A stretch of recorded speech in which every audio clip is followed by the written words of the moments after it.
Start అయ్యాయి. అయితే యాక్చువల్‌గా ఆయన ఒక పాన్ ఇండియా లెవెల్‌లో ఒక పెద్ద హీరోగా ఎదిగారు. మీరు కూడా 100 క్రోర్స్ మూవీ చేశారు. అంటే జస్ట్ చిన్న ఎంత ఇన్వెస్ట్‌మెంట్ అండి?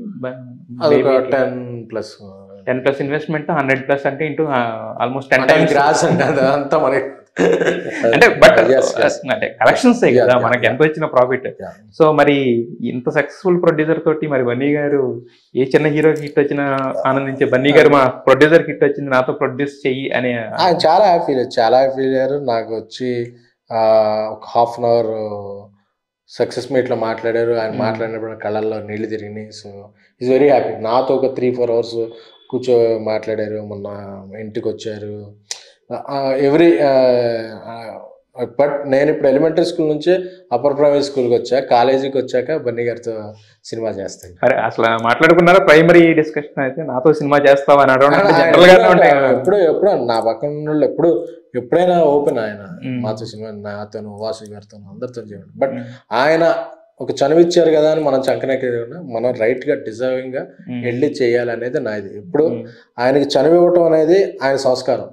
ఇచ్చిన చనువును మనం నిలబెట్టుకుని మనం ఎప్పుడు అయితే ఎలా ఉండాలో అనేది మన సంస్కారం అలా ఉండాలి. అది నేను నమ్ముతాను. బట్ ఫ్యూచర్లో అయితే ఉంటారు కదా సినిమా, తప్పకుండా చేస్తాను. అల్లు అర్జున్తో సినిమా తప్పకుండా చేస్తాను. It's my dream. ఎస్. అయితే సార్ మీరు చరణ్ గారికి దగ్గరగా చూశారు, అలాగే బన్నీ గారిని దగ్గరగా చూశారు. కాకపోతే ఈ మధ్యన అభిమానులు ఉంటారు, దురభిమానులు ఉంటారు. కొంతమంది ఏంటంటే అల్లు వర్సెస్ మెగా, అల్లుగా వేరు కుంపటి ఇలా రకరకాలుగా కనబడుతుంటాయి. ఏంటంటే అప్పట్లో వాళ్ళు షూటింగ్ లో బిజీగా ఉన్నారు లేకపోతే ఏంటనేది మాకు తెలియదు బేసిక్ గా.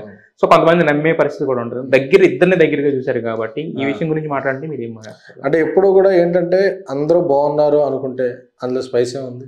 వాళ్ళిద్దరి మధ్య ఏదో ఉందా అంటే ఏదో మాట్లాడుకుని హెట్టింగ్ యూట్యూబ్ తో అయినా సరే వాళ్ళిద్దరి మధ్య ఏం జరిగింది అంటే అదొక ఇది.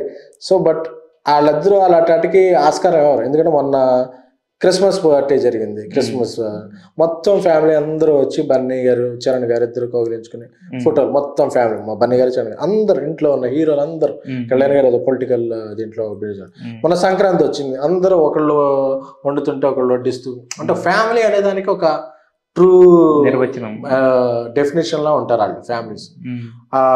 నాకు తెలిసి వాళ్ళ మధ్య ఏం ఉండవు అసలు పరపచ్చలు. ఎందుకంటే పైకోటి పెట్టుకుని లోపల పెట్టుకుని అనే మనుషులు కదా వాళ్ళు, ఎప్పుడూ నవ్వుతుంటారు.